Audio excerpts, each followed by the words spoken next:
Hello, कैसे हैं आप लोग? बढ़िया। आप सभी का स्वागत है आपके अपने डिजिटल परिवार रैंक टू हायर चैनल पर।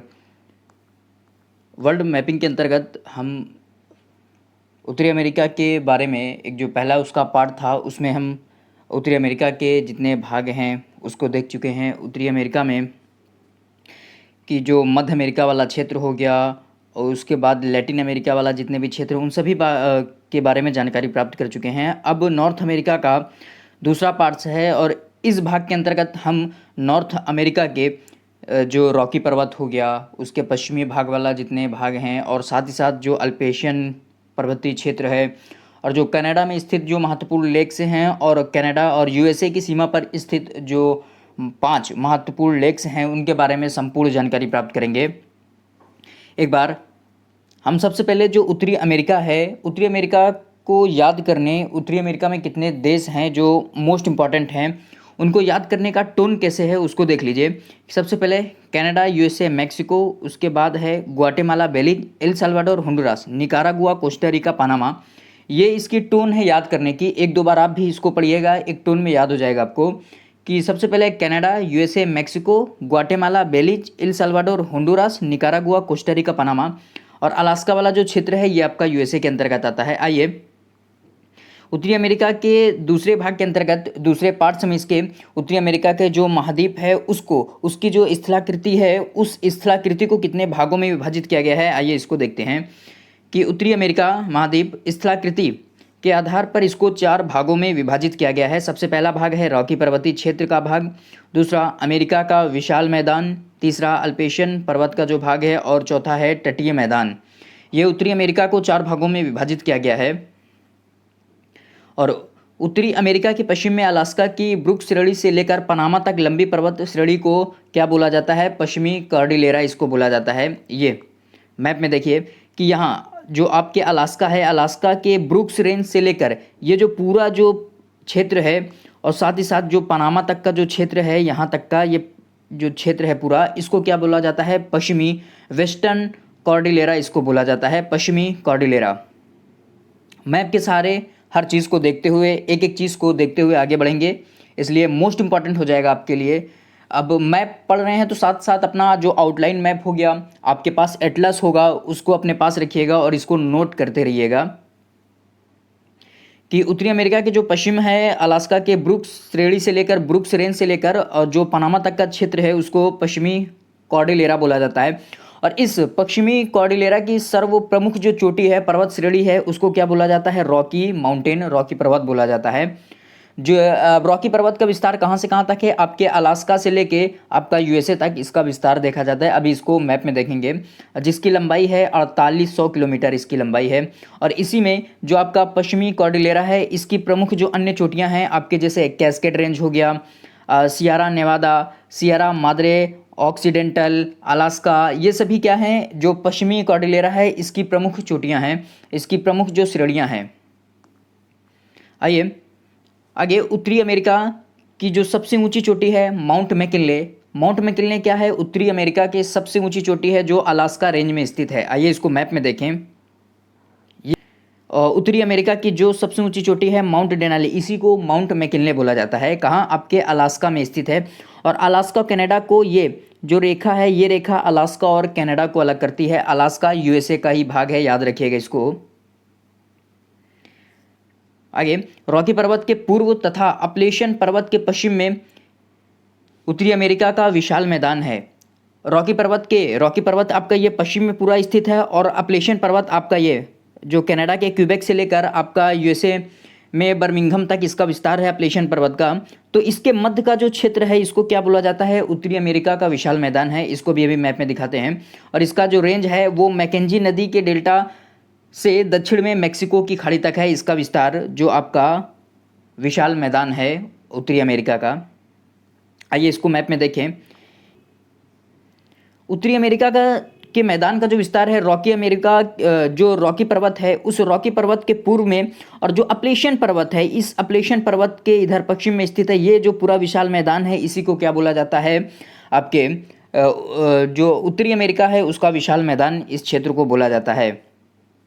जहाँ इसका जो विस्तार है वो आपके मैक्सिको की खाड़ी तक है। इसका विस्तार ये यहाँ तक जो पूरा क्षेत्र है, जो हरा वाला पूरा भाग है, यहाँ तक इसका विस्तार है उत्तरी अमेरिका के विशाल मैदान का।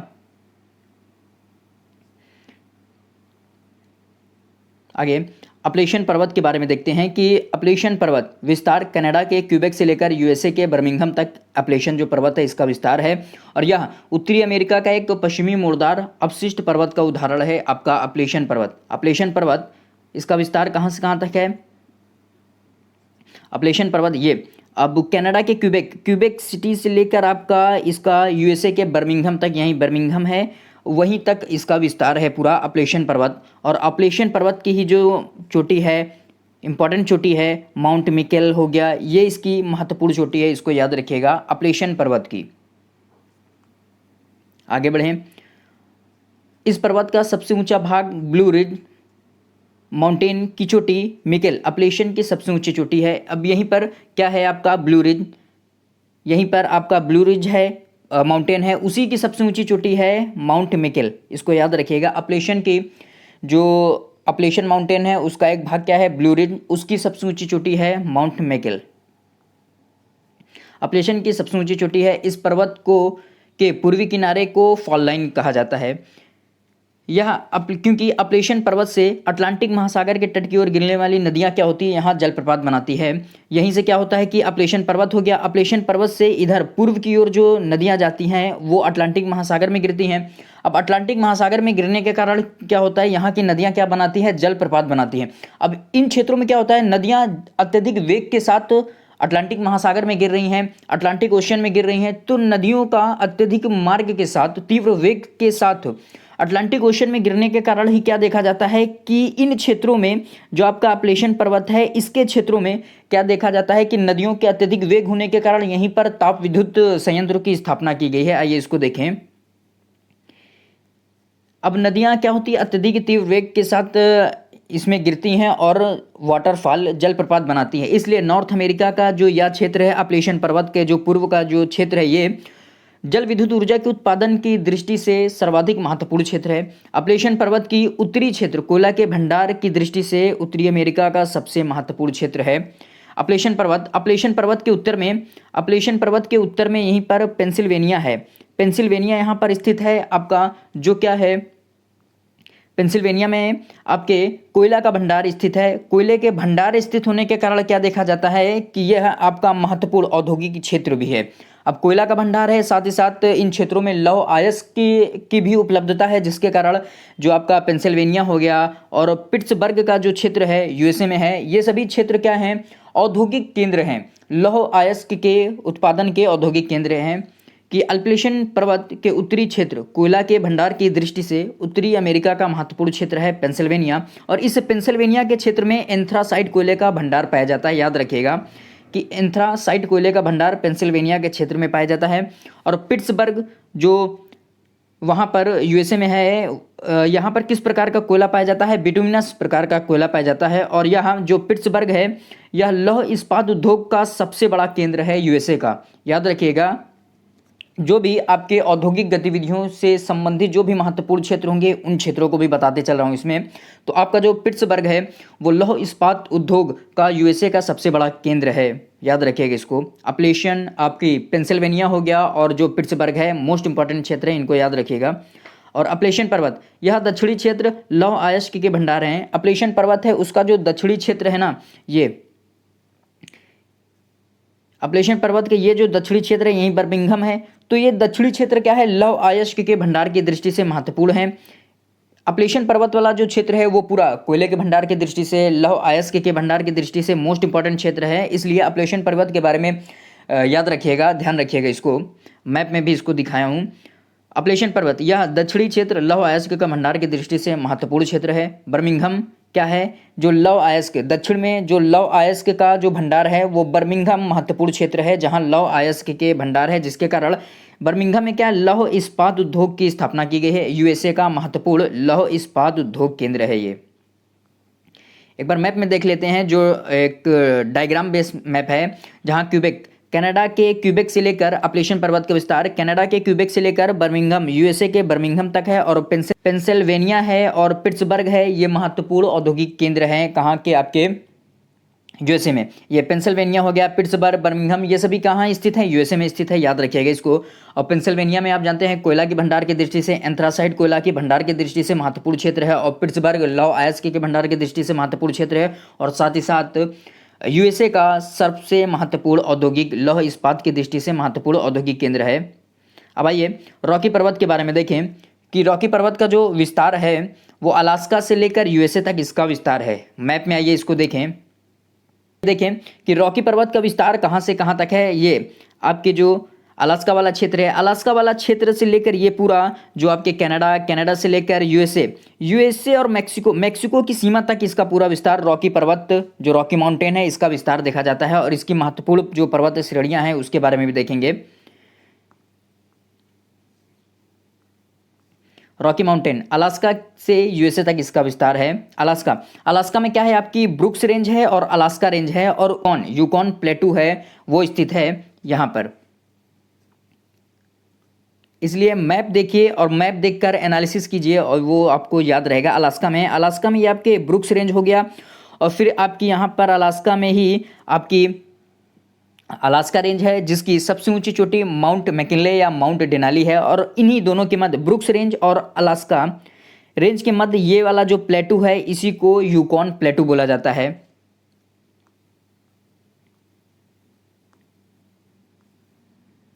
अलास्का की सबसे ऊंची जो चोटी है माउंट मैकिनले, जिसे ओबामा ने माउंट एनालिया नाम रख दिया था, इसको माउंट डेनाली बोलते हैं। कनाडा में Mackenzie mountain, British Columbia plateau इसमें स्थित है इसके पास में, और रॉकी माउंटेन का ही भाग है माउंट मैकेंजी जो कहाँ कनाडा में स्थित है, और इसकी सबसे ऊंची जो चोटी है माउंट लोगान है। आइए इसको देखें। कनाडा में माउंट मैकेंजी, ये माउंट मैकेंजी माउंटेन है और ये रॉकी पर्वत का ही भाग है, और इसकी सबसे ऊंची जो चोटी है माउंट लोगान है, कनाडा में स्थित है, याद रखिएगा माउंट मैकेंजी। अब यूएसए में क्या है कि कोलंबिया स्नैक प्लेटू है।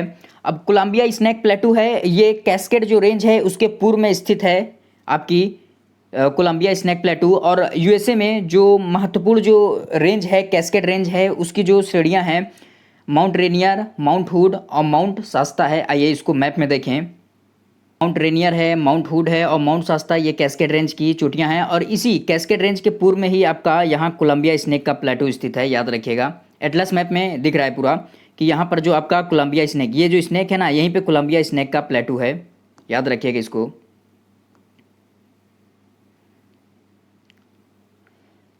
अब शेरा नेवादा, माउंट विटनी इसकी सबसे ऊंची चोटी है।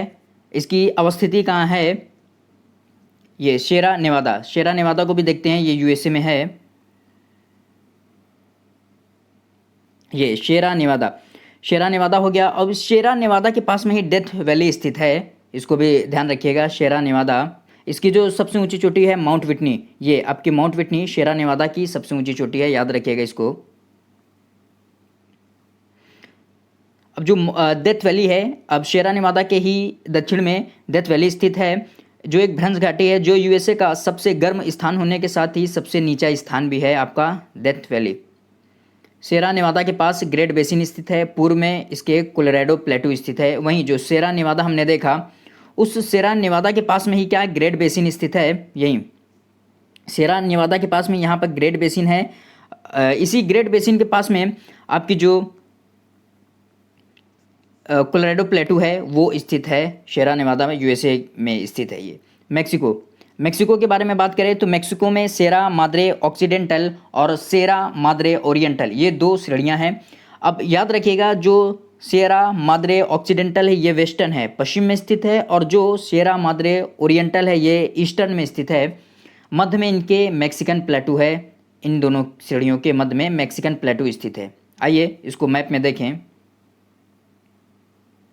ये आपका जो मैक्सिको वाला क्षेत्र है, इसमें सेरा माद्रे ऑक्सीडेंटल और सेरा माद्रे ओरिएंटल है, और इन दोनों के मध्य में ही आपका जो ये मैक्सिकन प्लेटू स्थित है, ये मैक्सिको। अगला कि नॉर्थ अमेरिका के जो महत्वपूर्ण लेक्स हैं उनको देखते हैं। सबसे पहला है ग्रेट बियर लेक। ये मोस्ट इंपॉर्टेंट है इसलिए क्योंकि यहाँ से जो आर्कटिक सर्किल है वो होकर जाता है 66.5 डिग्री कि जो आर्कटिक सर्किल है वो इस लेक से होकर जाता है। उसके बाद है ग्रेट स्लेव लेक, फिर लेक ऑफ अताबस्का, रेंडियर लेक हो गया। उसके बाद लेक विनिपेग, विनिपेग लेक है। विनिपेग विश्व में गेहूं की सबसे बड़ी मंडी यहीं स्थित है और जो मैनिटोबा जो प्रांत है उसके समीप ये लेक ऑफ जो विनिपेग है वो स्थित है। ग्रेट लेक्स जो 5 लेक्स हैं उन्हें ग्रेट लेक्स बोला जाता है। आइए उसके बारे में देखते हैं। सबसे पहले तो जो हमने ये लेक्स नॉर्थ अमेरिका की जो महत्वपूर्ण लेक्स देखे हैं, आइए उनको मैप में देख लें। ये इनकी अवस्थिति कहाँ पे है। ये कनाडा में स्थित हैं सभी लेक। सबसे पहला तो आपका जो ग्रेट बियर लेक है वो 66.5 डिग्री जो आर्कटिक सर्किल है, ये वाली जो रेखा नहीं है, ये वाली जो रेखा आपकी जा रही है, ये वाली रेखा इस ग्रेट बियर लेक से होकर जाती है 66.5 डिग्री की, तो इसलिए ये महत्वपूर्ण हो जाती है। उसके बाद great slave lake, lake Athabasca, reindeer lake, उसके बाद लेक विनिपेग। अब आगे जो 5 महत्वपूर्ण जो लेक हैं जिन्हें ग्रेट लेक्स बोला जाता है, लेक सुपीरियर, ह्यूरॉन, उसके बाद मिशिगन, इरी, ओंटारियो, ये सभी मोस्ट इंपॉर्टेंट है, याद रखिएगा। इसमें जो मिशिगन लेक है वो सिर्फ कहाँ स्थित है, यूएसए में स्थित है, नहीं तो उसके बाद जो चारों लेक हैं सुपीरियर, ह्यूरॉन, इरी, ओंटारियो, ये सभी यूएसए और कनाडा की सीमा पर अवस्थित है, इसलिए मोस्ट इंपॉर्टेंट है, याद रखिएगा इसको। आइए एक एक करके इन लेक्स के बारे में देखते हैं। अगला Great Lakes, Lake Superior, Superior lake हो गया। उसके बाद लेक ह्यूरॉन, ह्यूरॉन लेक हो गया। और इन दोनों के मध्य में सू कैनाल स्थित है जिसके माध्यम से हम जो आपका सुपीरियर लेक है उससे कहाँ, ह्यूरॉन लेक में चले जाते हैं। और उसके बाद है लेक मिशिगन, मिशिगन लेक हो गया। उसके बाद चौथा है आपका इरी और 5वां है ओंटारियो। और इसमें जो मिशिगन लेक है वो सिर्फ यूएसए में स्थित है, नहीं तो जो चारों हैं सुपीरियर, ह्यूरॉन, इरी, ओंटारियो, ये सभी क्या हैं, ये सभी आपके कनाडा और यूएसए की सीमा पर अवस्थित हैं। और ये सभी मोस्ट इंपॉर्टेंट है किस लिए, क्योंकि ये सभी जो लेक हैं वो डिक्रीजिंग ऑर्डर में हैं। सबसे बड़ी जो आपकी लेक है सुपीरियर, उसके बाद ह्यूरॉन, फिर मिशिगन, इरी, ओंटारियो, ये आपका जो आपका डिक्रीजिंग ऑर्डर है उस क्रम में ये लेक्स हैं। आइए इन लेक्स का अलग से एक मैप है उसको देख लेते हैं। सबसे पहला जो लेक सुपीरियर, यहाँ पर भी ये कनाडा की ये सीमा जा रही है और उसके बाद ये ह्यूरॉन से भी होकर जा रही है कनाडा की सीमा। और लेक मिशिगन, मिशिगन लेक हो गया, इरी, ओंटारियो, ये सभी जो चारों लेक्स हैं इनसे कनाडा और कनाडा यूएसए की सीमा लगती है। पर जो आपका मिशिगन है वो सिर्फ यूएसए में स्थित है, कनाडा से इसकी सीमा नहीं लगती है। आइए एक एक करके इन लेक्स के बारे में देखते हैं। सबसे पहला है सुपीरियर लेक। विश्व में मीठे पानी की सबसे बड़ी झील है आपकी सुपीरियर लेक। कैस्पियन सी के बाद विश्व की सबसे बड़ी झील है आपकी सुपीरियर लेक। ये झील सुपीरियर उच्चभूमि जो सुपीरियर हाईलैंड है वहाँ पर अवस्थित है और यहाँ पर लौह अयस्क के भंडार की दृष्टि से महत्वपूर्ण जो क्षेत्र है सुपीरियर हाईलैंड, जहाँ पर लौह अयस्क के महत्वपूर्ण भंडार मिलते हैं। और सुपीरियर हाईलैंड के समीप में ही आपकी मेशाबी रेंज है जो लौह अयस्क के खनन की दृष्टि से महत्वपूर्ण क्षेत्र है। सुपीरियर लेक के पास में ही क्या है, मेशाबी जो रेंज है वहाँ पर लौह अयस्क के भंडार की दृष्टि से महत्वपूर्ण खनन क्षेत्र है ये। अब इन क्षेत्रों में लौह अयस्क की उपलब्धता है तो यूएसए में सुपीरियर लेक के तट के समीप जो दुलुत स्थित है वो लौह अयस्क के उद्योग की दृष्टि से महत्वपूर्ण केंद्र है। आपका जो दुलुत है वो लौह अयस्क के उत्पादन की दृष्टि से, लौह अयस्क के उद्योग की दृष्टि से महत्वपूर्ण केंद्र है। और सू कैनाल को हम पार कर कहाँ, ह्यूरॉन लेक में चले जाते हैं। सू कैनाल है वो सुपीरियर और ह्यूरॉन को जोड़ता है। इस नहर के समीप अवस्थित सॉल्ट सेंट मैरी जो ह्यूरॉन लेक है उसके पास आप एटलस मैप देखेंगे उसमें सॉल्ट सेंट मैरी है जो लौह इस्पात उद्योग का महत्वपूर्ण केंद्र है, याद रखिएगा इसको। और ह्यूरॉन लेक के उत्तर में कनाडा के जो सेडबरी है वो विश्व स्तर पर निकिल के खनन की दृष्टि से महत्वपूर्ण क्षेत्र है, महत्वपूर्ण केंद्र है जो सेडबरी है, जहाँ पर कॉपर और प्लेटिनम के भंडार भी महत्वपूर्ण है। यहाँ पर सेडबरी में महत्वपूर्ण है, यहाँ कॉपर और प्लेटिनम के भी भंडार पाए जाते हैं। मिशिगन लेक, मिशिगन लेक के बारे में देखें ये कहाँ है, सिर्फ यूएसए में स्थित है। और मिशिगन लेक के तट पर अवस्थित गैरी और शिकागो, जो आपका गैरी और शिकागो मिशिगन लेक के तट पर अवस्थित है। लौह इस्पात और भारी इंजीनियरिंग उद्योग का सबसे बड़ा क्षेत्र है गैरी और शिकागो। सुपीरियर हाईलैंड जो सुपीरियर उच्च भूमि है उसमें लौह अयस्क की उपलब्धता और पेंसिल्वेनिया में कोयला की उपलब्धता के कारण ही गैरी और शिकागो में लौह इस्पात उद्योग का सर्वाधिक विकास हुआ है। ठीक है, अब आगे शिकागो है जो यूएसए का तीसरा सबसे बड़ा जनसंख्या वाला शहर है। यूएसए का परिवहन का फोकस केंद्र है आपका जो शिकागो है, और शिकागो यूएसए में स्थित है। परिवहन की सुविधा की दृष्टि के कारण, परिवहन की सुविधाओं की उपलब्धता के कारण यहाँ पर क्या हुआ, जो मीट इंडस्ट्री है, मांस प्रसंस्करण उद्योग का अत्यधिक विकास हुआ है आपके शिकागो में, और ये सर्वाधिक महत्वपूर्ण केंद्र है आपका यूएसए का, और तीसरा सर्वाधिक जनसंख्या वाला शहर है यूएसए का। शिकागो से मिल्वाकी तक के जो तटीय क्षेत्र हैं उसमें कृषि से संबंधित मशीनों और उपकरणों के उद्योग का अत्यधिक विकास हुआ है। जो आपके शिकागो हो गया और मिल्वाकी है, ये सभी क्या हैं आपके जो उत्तरी महाद्वीप है, उत्तरी महाद्वीप के विशाल मैदान है, उन क्षेत्रों में अवस्थिति होने के कारण, यहाँ विशाल मैदान होने के कारण कृषि संबंधी जो उद्योग हैं उनका अत्यधिक विकास हुआ है, जिसके कारण इसे एग्रीकल्चर इम्प्लीमेंट बेल्ट कहा जाता है मिल्वाकी को। आगे जो इरी लेक है आपकी, इरी लेक के तट पर अवस्थित डेट्रॉइट यूएसए में ऑटोमोबाइल का सबसे बड़ा केंद्र है डेट्रॉइट जो है, तथा ओंटारियो झील के मध्य में अवस्थित हैमिल्टन को कनाडा का बर्मिंघम बोला जाता है। इरी तथा ओंटारियो झील के मध्य में अवस्थित जो हैमिल्टन है उसको कनाडा का बर्मिंघम बोला जाता है। हैमिल्टन कहाँ है, कनाडा में, इसको यूएसए के बर्मिंघम से इसकी तुलना की गई है। अगली जो लेक है आपकी ओंटारियो, ओंटारियो लेक के समीप जो अवस्थित टोरंटो कनाडा, ओंटारियो प्रांत की यह राजधानी है आपकी जो टोरंटो है, और कनाडा का सर्वाधिक जनसंख्या वाला शहर भी है आपका टोरंटो। इरी और ओंटारियो लेक के मध्य में अवस्थित नियाग्रा फॉल है जो नॉर्थ अमेरिका का सबसे ऊंचा वाटरफॉल है, नियाग्रा वाटरफॉल है, इसको याद रखिएगा। ग्रेट लेक, ये जो 5 लेक हैं उनको ग्रेट लेक बोला जाता है। उसकी जो सबसे छोटी जो चोटी है, छोटी जो झील है ओंटारियो, उससे निकलने वाली जो सेंट लॉरेंस नदी है, उस नदी के स्रोत के समीप अवस्थित जो किंगस्टन है रेल इंजन उद्योग का महत्वपूर्ण केंद्र है। जितने भी इन नदियों के समीप यूएसए में, कनाडा में औद्योगिक केंद्र थे उसके बारे में भी हमने चर्चाएं कर ली है इसमें। ग्रेट सॉल्ट लेक मीठे पानी की झील बोनीविला लेक का अवशिष्ट भाग है, ये जो खारे पानी की झील में परिवर्तित हो गया है। इस झील के तट पर जो ऊता है, राज्य की राजधानी सॉल्ट लेक सिटी अवस्थित है। आइए इसको मैप में देखें, सॉल्ट लेक सिटी ये आपकी ग्रेट सॉल्ट है, यहीं पे आपकी जो ऊता है वो उसकी राजधानी है, स्थित है, यूएसए में है, याद रखिएगा इसको। कोलोराडो नदी पर स्थित हुवर और बाउल्डर बांध इंपॉर्टेंट है, ये बांध पूछा जाता है कि किस नदी पर अवस्थित है। आपकी जो कोलोराडो रिवर है उस पर अवस्थित है, एक जलाशय बांध है। इस हुवर और बाउल्डर बांध पर एक मिड लेक स्थित है जो मानव निर्मित झील है। ये थे आज के महत्वपूर्ण प्रश्न जिनकी हमने चर्चाएं की। आज हमने उत्तरी अमेरिका में वर्ल्ड मैप के जरिए हमने उत्तरी अमेरिका में जो रॉकी पर्वत हो गया और अलास्का रेंज में स्थित जो चोटियां हो गई, और साथ ही साथ जो रॉकी पर्वत की जो महत्वपूर्ण श्रेणियां हो गई, पर्वत श्रेणियां हो गई, हमने उसके बारे में जानकारी प्राप्त की। और जो महत्वपूर्ण जो लेक्स हो गए, ग्रेट्स लेक हो गया, और कनाडा में स्थित जो महत्वपूर्ण झील हो गई, हमने उनके बारे में जानकारी प्राप्त कर ली है। और साथ ही साथ उत्तरी अमेरिका के जो महत्वपूर्ण जो आपके पठार हो गया, यूकॉन प्लेटू हो गया, मैक्सिको प्लेटू, कोलोराडो, इन सभी के बारे में हमने जानकारी प्राप्त कर ली है। अब आगे की क्लास में नॉर्थ अमेरिका वर्ल्ड मैप के जरिए हम नॉर्थ अमेरिका में जो महत्वपूर्ण जो स्टेट हो गया और जो आइलैंड हो गया उसके बारे में जानकारी प्राप्त करेंगे। तो कैसी लगी आपको वीडियो को लाइक शेयर कमेंट कीजिएगा, चैनल को सब्सक्राइब कीजिएगा। Thank you.